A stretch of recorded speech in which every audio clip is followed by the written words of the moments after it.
नाम है शब्द, मगर अगर सिर्फ शब्द को सुनते रहोगे तुमको किसी काम का सत्संग नहीं मिला। देखो रात को मुझे सत्संग मिल गया, जवरा साहब ने मुझे बात बताई तो मैंने क्या समझा, ये दाता जाल आ गए, ये गुरु ने आके मुझे चेतावनी दी कि तेरे अंदर ये नुक्स है। तो मैंने अपने नुक्स को अपनी कोशिश की। संत मत में आना महाकठिन है, मगर इतनी बात मैं कह देता हूं कि आसान मैंने कर दिया। कुछ नहीं करना, सिर्फ अपने आप को विचार के साथ रहते हुए दुनिया में फंसने की कोशिश न फंसाओ। एक मालिक है, एक रूप उसका मान लो, अपने आप को वहां समझ लो कि जहाँ तो हमने मैं आप समझता हूँ ना। रात को मैंने अपने आप को बड़ी लानत दी, इन्होंने बात कही, मुझे गुस्सा आ गया और मैंने कहा मैं सुबह उसकी साक्षी की खबर लूंगा। फिर ये चले आते, मैंने सोचा प्लीज नाम तारीफ बना हुआ है, तुमने कहा तो नाम दिया, तुम्हें क्यों गुस्सा आया? ये समझो मंदिर तेरा है, तेरे बाप का मंदिर है। जो उसने चोरी करनी है फटुआ, उसने चोरी करनी है, डाका मारना है डाका, तू कौन चिंता करना है? मैं अपने आप ने समझाया तो मन शांति मिली। तो नाम क्या चीज है? नाम सिर्फ शब्द को सुनना ही नहीं है। नाम शब्द इस योग इस वजह से किया जाता है कि हमारे चित्त की वृत्तियां, मन ये एकाग्र होके किसी बात को समझने के काबिल बन जाए। समझ लो प्रलोभन दास क्या कहा मैंने? अभ्यास इसलिए कराया जाता है कि हमारे चित्त की वृत्तियां ये ठहर करके हम किसी बात को समझने के योग हो जाए। जब तक सत्संग किसी कामिल इंसान का नहीं मिला हुआ, शब्द योग भी कोई फायदा नहीं करता। अब मैं देखो ना, मैं कितना अभ्यासी था। रात को मैं गिरा, रात को मैं गिर गया। क्यों गिर गया? कि मुझे गुरु ज्ञान भूल गया था। मैं भूल गया था कि मैं कौन हूं। मैं तो फंस गया दुनिया में, मंदिर में अपना आप को बता लिया कि मेरा मंदिर है, तेरे बाप का मंदिर। मैंने रात को बड़ा अपने आप को कष्ट किया। तो आप लोग आ जाते हैं, मैं तो ऊंचा चला गया, मेरा अपना कर्म खो गया, आप लोग आ जाते हैं। मैं बहुत अब तो चाहता हूँ दादा ठीक से आ जाए, ऐसे देते रहे। कितना सिर खपाऊँ, आप पर कोई मेरा एहसान नहीं है। मेरे दिल में जज्बा था कि जो कुछ मेरा अनुभव होगा बता जाऊँगा। इस राजा स्वामियों की बानी ने, इन गुरुओं ने ऐसी बानियाँ क्या कह दिया, हम गृहस्थियों को बेवकूफ पागल बनाया गया। मैं ये बेखौफी से कहता हूँ, सच्ची बात को हमको बताता नहीं। गुरु के चरणों को धो के मैं भी मर गया पीता, आप भी पी के मर गए। गुरु के चरण प्रकाश हैं, नूर है। अपने अंतर प्रकाश के साथ उनको पकड़ो, तब गुरु के चरण पकड़ोगे। मगर ये हो नहीं सकता क्योंकि तुम्हारे मन में दुनिया की वासनाएं हैं, क्रोध है, काम है, लालच है, लोभ है। तो क्या फायदा? जो आदमी 4 से 20 हेरा फेरी करता है वो कहे मैं सतलोक से आ जाऊंगा, उसका बाप भी नहीं जा सकता, जो मर्जी क्या कहे। परवस्करी को नामदान प्रदान कीजे गुरु दीन दयाल। मैंने क्योंकि गुरु अपने आप कहता हूँ नामदान, यही मेरा नामदान, यही मेरा नामदान है कि इंसान अपने विचार से अपने आप को समझे तू कौन है। ये दुनिया तेरी नहीं है, तेरा घर ऊपर है। वो शब्द जो सार शब्द है उसको पकड़, इतना झगड़ा है और कुछ भी नहीं है। आगे चरण का नित ध्यान सुमेरन चित न व्यापे काल। किस चरण का? प्रकाश का। गुरु के चरण प्रकाश हैं, प्रकाश को पकड़ो अगर पार जाना चाहते हो तो। और जब तक नहीं आता तो जिस गुरु से तुमने नाम लिया हुआ उसका ध्यान करो, उसको मत समझो वो फकीर चंद है या चरण सिंह है। वो जो रूप तुम्हारे अंदर प्रकट होता है उसे मत समझो वो फकीर चंद है या चरण सिंह है, उसको समझो ये पूरा है, तुम्हारा बेड़ा पार हो जाएगा। अगर तुम ये समझ रहे हो कि तुम्हारे अंदर जो गुरु आया, ये बाबा चरण सिंह आया या फकीर चंद आया, तुम्हारा बेड़ा पार नहीं होगा। दुनिया मिल जाएगी तुमको, ये ठीक है, दुनिया में काम बन जाएगी, मगर परमार्थ नहीं मिलेगा। ये है राज जो मैं बताना चाहता हूँ। किन के लिए?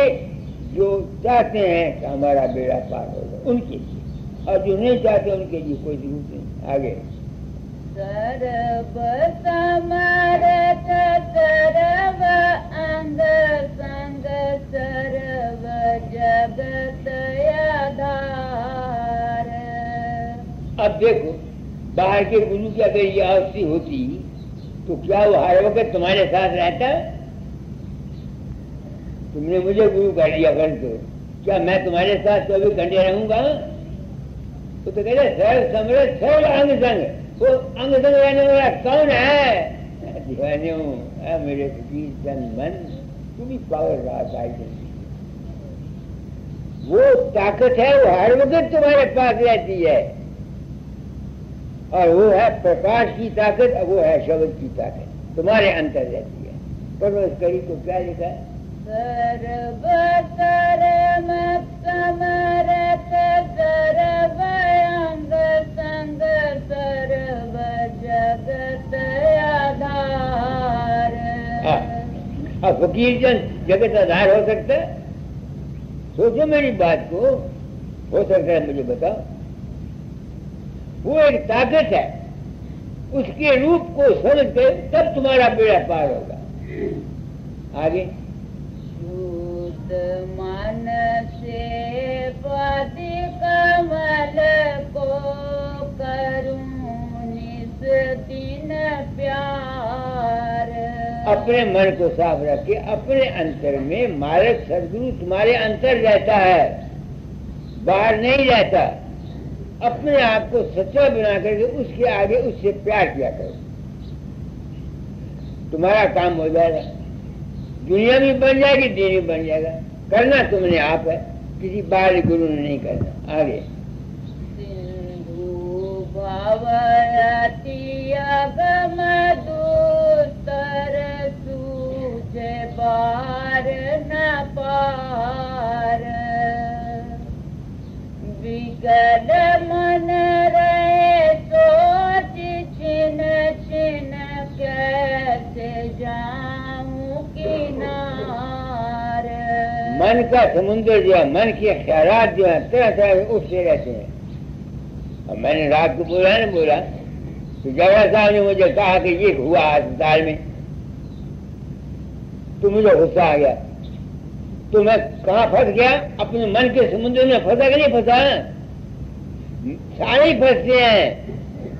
मैं कह दो कहाँ करता हूँ, मैं गिर जाता हूँ। ये है मेरा गिरना। कब गिरता हूँ? जब मुझे गुरु ज्ञान नहीं रहता, जब मुझे समझ नहीं रहती, ये भूल जाता हूँ कि मैं हूँ कौन, तब मैं फंसता हूँ। मैं क्या, बड़े बड़े फंसते हैं, मगर जो फंस के अपने आप को समझता है कि मैंने गलती खाई है, उसका तो उद्धार हो सकता है।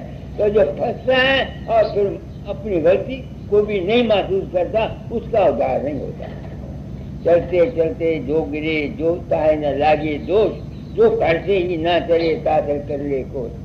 गलतियां सब करते हैं, कोई इंसान ऐसा नहीं जिसमें गलती नहीं है, बुरी भली सब। जो आदमी अपने आप को बताना चाहता है वो अपने मन की हालत को वाच किया करे हमेशा। रात को सोचते हो सारा दिन तुमने क्या कुछ किया, जहाँ जहाँ तुमने गलतियाँ खाई हैं उनको फिर दोबारा फिर न करने की कोशिश करो, जिंदगी बन जाएगी। आगे दया कीजे मेहर कीजे लीजे चरण लगाए। भक्ति दीजे तार लीजे कीजे मेरी सहाय। तो बाहर के गुरु की क्या ड्यूटी है जो मैं कर रहा हूँ? क्या इंसान असली गुरु शब्द स्वरूप है, उसके चरण प्रकाश है। अपने अंतर चल, जो कुछ तुमको मिलना है तुम्हारे अंतर आप लोग आ जाते हैं। मैं तो अपने कर्मों का मारा हुआ, सच्ची बात आपसे कहता हूँ। न मैं ये कर्म करता कौन करता तो ना मैं मुसीबत में फंसता। मैं सुखी नहीं हूँ उस काम से। मंदिर बना बैठा, अब यहाँ के आज जो कर्मचारी हैं ये डाकू हैं, चोर हैं, दवाइयाँ बेचते हैं, डॉक्टर हो या कोई भी हो। फिर मैंने क्या लिया? मुसीबत अपने जान में ले ली। क्या किया क्या मैंने? मगर ये मेरा कर्म था। आप लोग आ जाते हैं, जो कुछ मैंने जिंदगी में समझा आपको बता दिया। नाम क्या है? गुरु का हुक्म। जो गुरु हुक्म देता है वो ही इंसान के लिए नाम, उसके ऊपर चलो। मैं नहीं कहता मैं गुरु हूँ। जहाँ जहाँ तुम जिस गुरु से मानते हो उसी गुरु को मानो। मैं तो गुरु बनने मैं तो गुरु मत को समझा है सच्चे दिल से, और सच्चे दिल से चाहता हूँ दादा आपने काम दिया था, मैं फंस गया क्या? मुझे क्या पता था कि मुझे ऐसे आदमियों से वाह पड़ेगा जो क्या करते हैं, जो मंदिर को बदनाम करते हैं।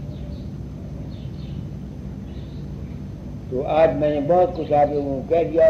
मैं सुखी हूँ अपने मन से, इनसे नहीं, अपने मन से दुखी हूँ। तो तूने क्या लेना सकी? धन 4 दिन की जिंदगी है, मंदिर रोज जाए तानू की, मगर रात को मुझे गुस्सा आ गया और मैंने महसूस किया कि मेरी गलती थी।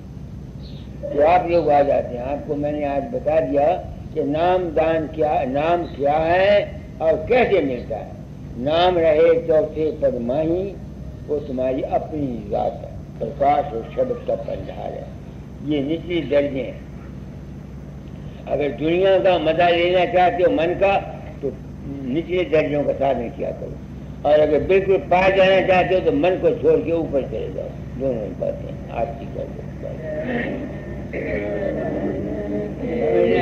मर जाना और प्यार हो जा, मैं भी प्यार हूँ।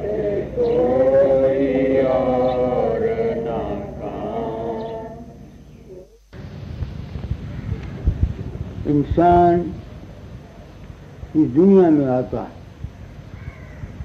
उसके अंदर किसी चीज की तलाश होती है, उस चीज को ढूंढता है।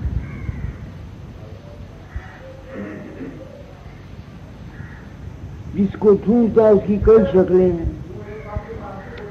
कोई दौलत चाहता है, कोई इज्जत चाहता है, कोई मान चाहता है, कोई शादी चाहता है, कोई औलाद चाहता है। ये सब चीजें अगर मिल भी जाए फिर भी वो तलाश खत्म नहीं होती आदमी की।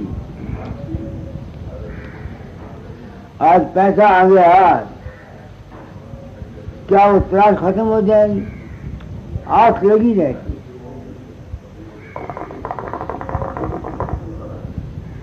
आज शब्द निकला था, कबीर कहता है पढ़ो, अविनाशी दुल्हा। अविनाशी दुल्हा कब मिले हूँ, भगतन के रिछपाल। अविनाशी दुल्हा कब मिले हूँ। पता नहीं कबीर का अविनाशी दुल्हा क्या है, मुझे नहीं पता। इंसान एक ऐसी चीज चाहता है, उस खुरीद है कि जिसको हासिल करके फिर किसी चीज की जरूरत न रहे। एक ऐसी चीज को चाहता है, क्योंकि तजर्बा बताता है ना, दौलत है हालत पूरी नहीं होती, कुछ ना कुछ चाह लगी रहती है।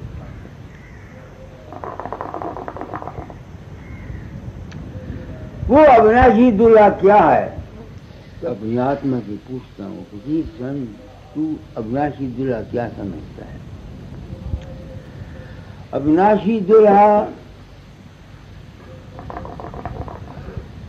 हमारी वो अवस्था है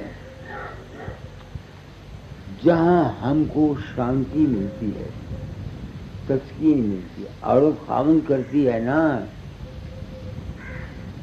उसे क्या मिलता है? एक किस्म का आनंद मिलता है और खुशी मिलती है।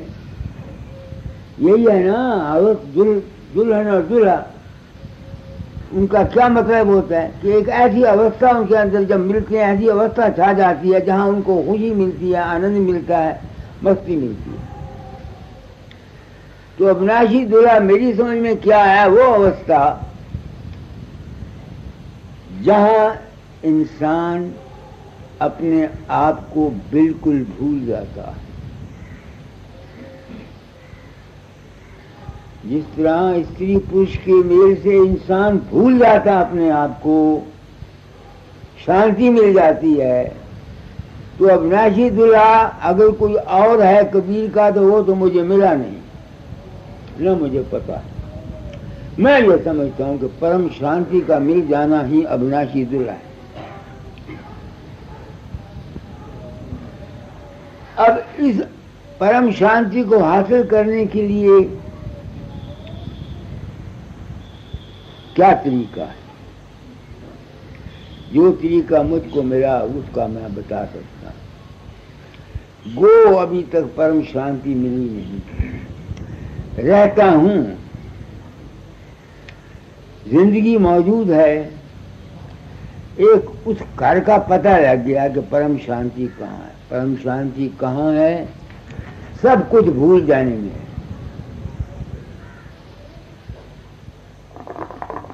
सब कुछ भूल जाने में परम शांति अधूरा है क्या? इसलिए पुरुष मिलते हैं, उनको एक किस्म की शांति मिल जाती है।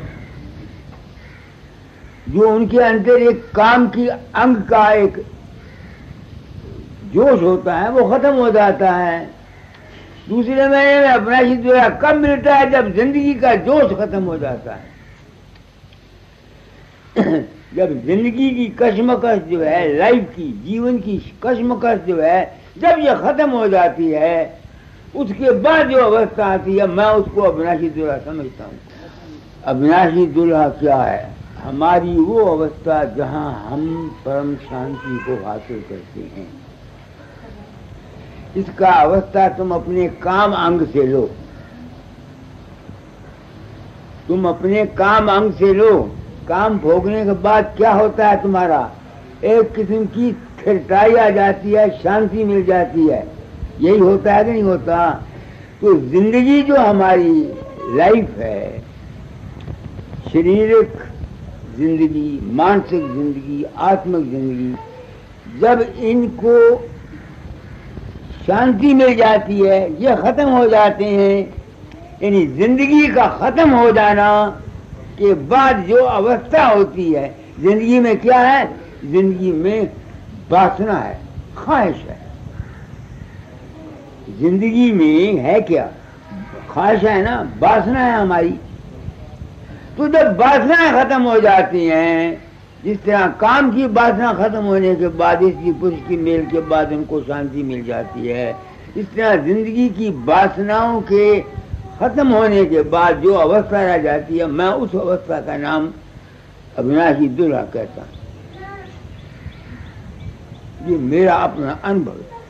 खबर नहीं मैं गलत हूं या मैं ठीक, इसका मुझे पता है।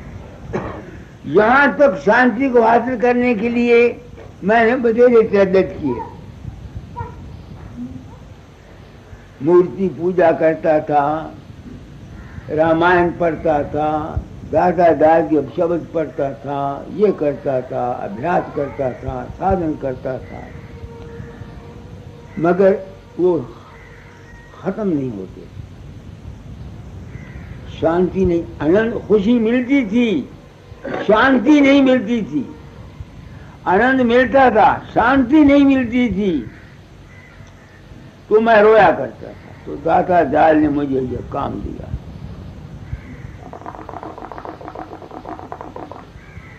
और कहा था तुमको सच्चा सदगुरु सत्संगों के रूप में मिलेगा। तो आप लोग की दया से मुझे उस शांति के घर का पता लग गया। वो कैसे पता लगा?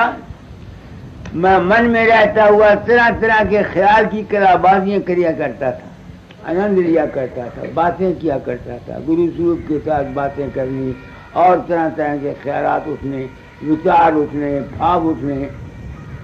तो जब से मुझे तुम लोगों से पता लगा कि मेरा रूप तुम्हारे अंदर प्रकट होता, मैं नहीं होता। दाता जाल ने मुझे कहा था, फकीर चोरा छोड़ने से पहले तालीम को बदल जाना।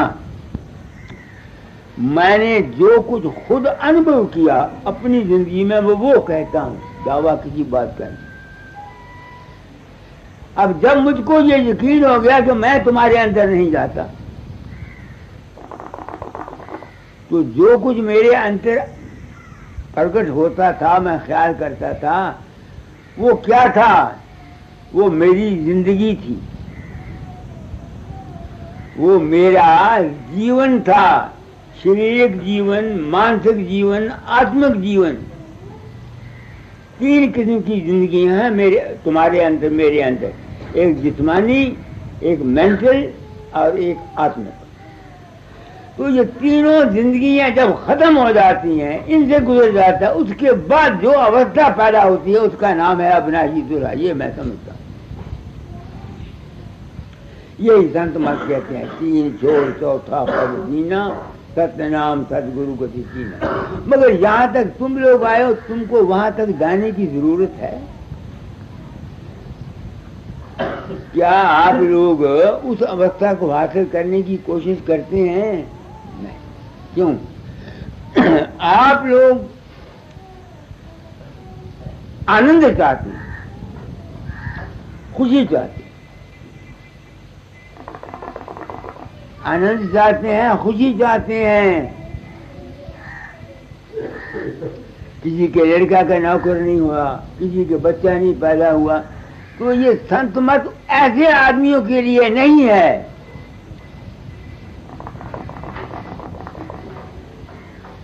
ऐसे आदमियों के लिए यही है कि दुनिया में तजर्बा करो, ठोकरें खाओ।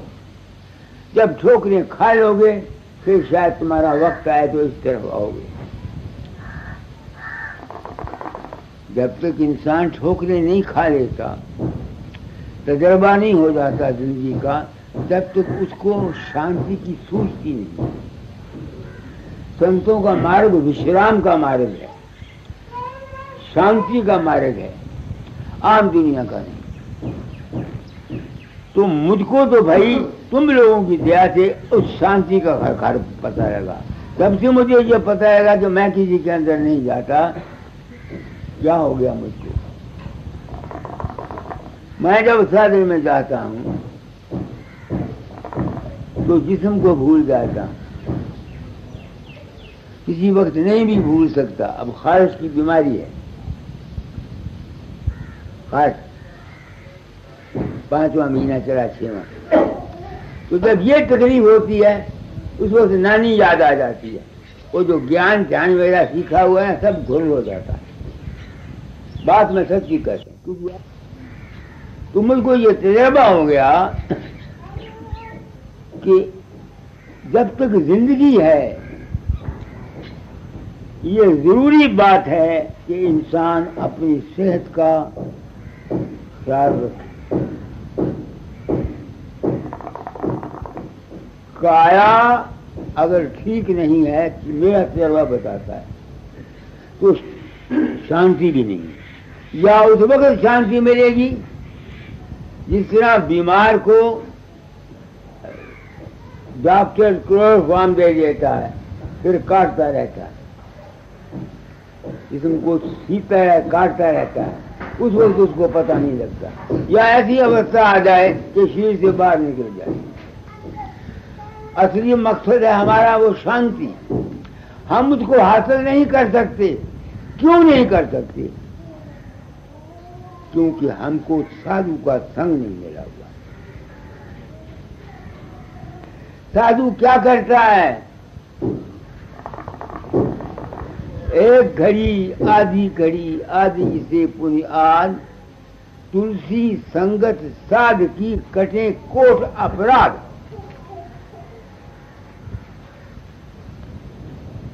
यही है ना वाणी कबीर की, एक घड़ी आदि से पुनि आद, तुलसी संगत साध की कटे कोट अपराध।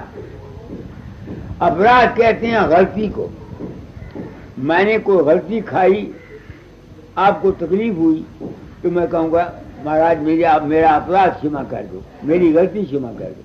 तो जो हम गलतियां खाते हैं जिंदगी में, साधु के संग से उन गलतियों का पता लगता है। अगर हम चाहें तो फिर अपनी गलतियों को दूर कर सकते हैं। इतना ही है साथ की संगत की महिमा। बाकी जो कुछ तुम ये समझते हो कि साधु फूंक मारता है, ये करता है, वो करता है, दोस्तों ये सब पखंड का जाल है। इस जाल में फंसकर हम इन साधुओं के चक्कर में आए हुए हैं। बोलो। साधु आवत देख के चरणों लागो धार। साधु संग महात्म का अंग एक है, दो है?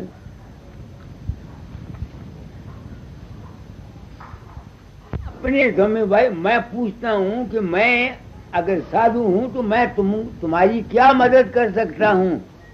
पढ़ो।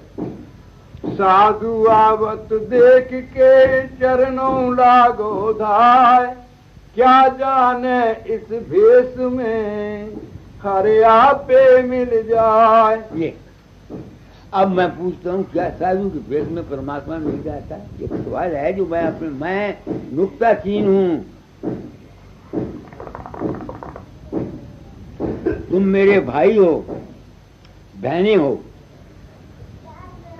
मैं अपनी नीयत से तुम लोगों को धोखा नहीं देना चाहता। सुनो क्या मैं कह रहा हूं। जमाना बदल गया। दाता ने कहा था चोला छोड़ने से पहले तालीम बदल जाना। मैं हूं संत सदगुरु वक्त। सदगुरु कहते हैं सच्चे ज्ञान को।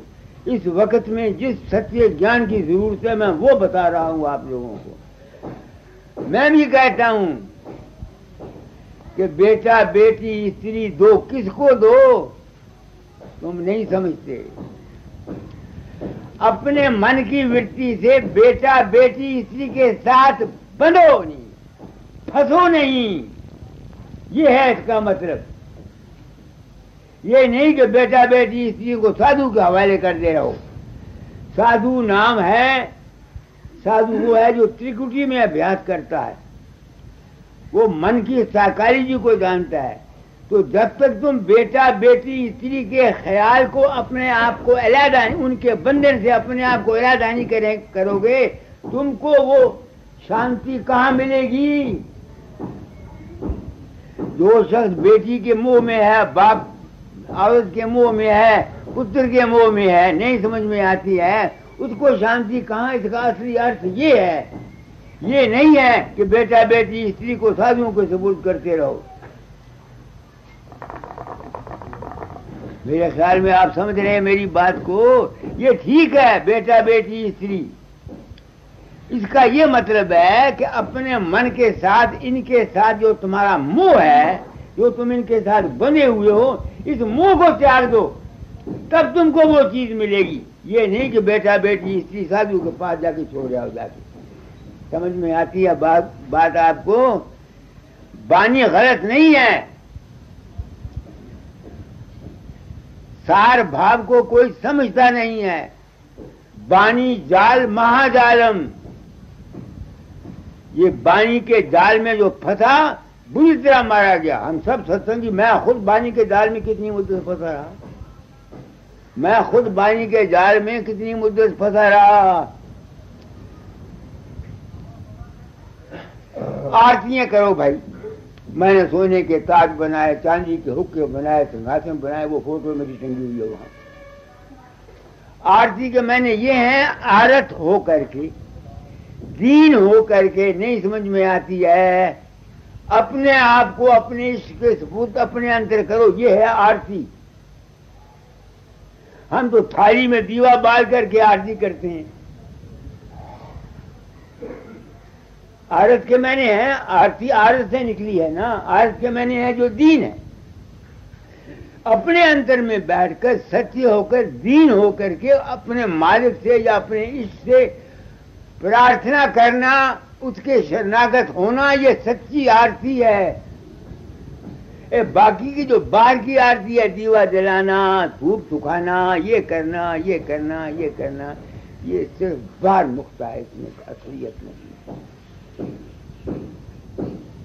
क्या काम है मासूम? आरती ठीक है, बेटा बेटी स्त्री का देना भी ठीक है, दुनिया ने उस अर्थ को समझा नहीं है कि उसका भाव क्या है।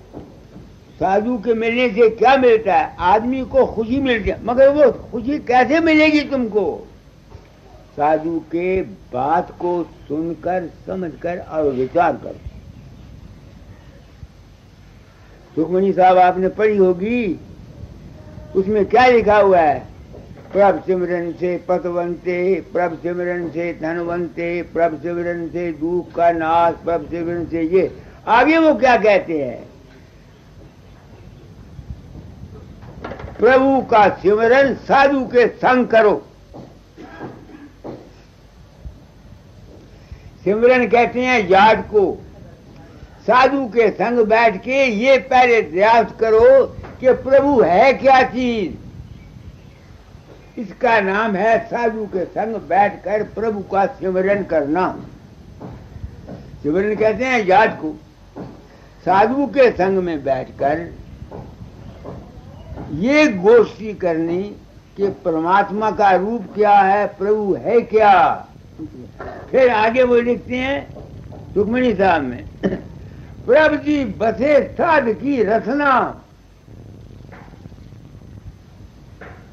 अगर किसी ने प्रभु का सिमरन करना है, यानी प्रभु की याद के मैंने जानते हो ना कि प्रभु है क्या चीज, तो वो प्रभु रहता कहाँ है?